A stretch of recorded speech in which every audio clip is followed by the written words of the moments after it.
اما ته داسې سترګې برندې کړې وی په دې به څه کوم مې دا به یوسې او دا به په چټو کې وټکې او مور له به دې ورکړې ما په پېښور کې نیمبوان اخیستل ډرایور ته مې یو سړی او نیمبوان د لرې ځای نه تک زیړ ښکارېدل ما ډرایور ته ویل که دا سړی هم لږ سوچه غوندې ښکار ځکه سړي ښه مزېدار ښکلې اعلی ږیره پرېښې وه ښه اوږده د نامنه دا چې دا نامنه یې ږیره اوږده زه ورته شیخ الاسلام ویم ما لکه سړی خو شیخ الاسلام دی ږیره یې د نامنه اوږده ده او ږیرې له د کوپرې بادامو د تیل چمک ورکړی و سم پړقه یې وه یو پاو رانجې په یو سترګه کې اچولي یو پاو یې په بله کې اچولي او بړې لا بیلې والې هلکه مې ورځه پې دا سړی ورته جنت فردوس ته راکوي شوی شی به ښه راکړي چې ورغلم مې نیمبوان په څو کیلو دی وی په دې ما یې درته سره نه کوم زه او تاسو ته مې په خپله زه ګاډو والا غریبانانو سره نرخ نه کوم د دې ټول روزګار د 10,000 روپو وي د 50,000 د 20,000 نو دوی به څونه ګټي اخر کې ماسخوتن کې ورته شی څښا پاتې شي دا ټماټر او دا سیزونه نو دې غریب تاواني شي پکې او ټول ورځ په دې نورونو غریب ګرځي دې سره جوړې مه کوئ 2 روپۍ ګران تیل دی 5 روپۍ ګران د ثواب په نیت پرېږدئ غریبانان بچو له روزي وګټي ښه پکې ډېر شکر دی شته چې ورغلم مې نیمبوان په 100 کیلو دی وی په دې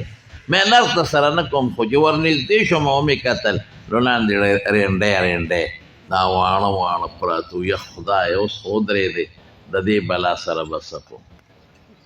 مې دا بره زیړ نیمبوان برورې راکې اما ته له ځوان زوی وی چې نرخ زما د خوښې شی به ستا د خوښې هلکه مې خبره وشوه مې ټیک زه نرخ نه کوم خو چې تلې اړمه کړه لاندې پوټونو ته د هغې نه یې ډکه کړه او بره نه یې پې دومره ایکسپرټ و ماهر چې د بره نه یو کش سره په 11-12 دانې دا زیړې راوویشتې چې ګنې زیړې ښکارې ما یې دا څه کې دا خو اوس ما ته ووایي چې نرخ زما د خوښې شی به ستا د خوښې او ما درته ووایي چې دا زیړ به راکې دا واړه نه په دې وړو څه کوم دا خو که د غوا په خوله کې واچول د هغې په غاښ هم نه میده کېږي دې کې اوبه کم دي اما ته څه وایي وایي په دې به زه څه کوم په دې به زه څه کوم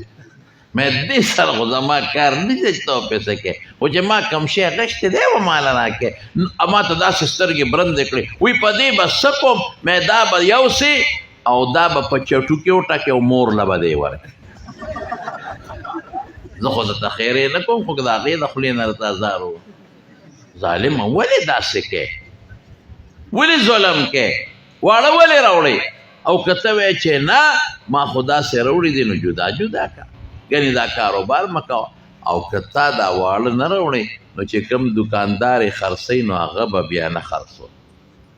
چې دا څوک نه وي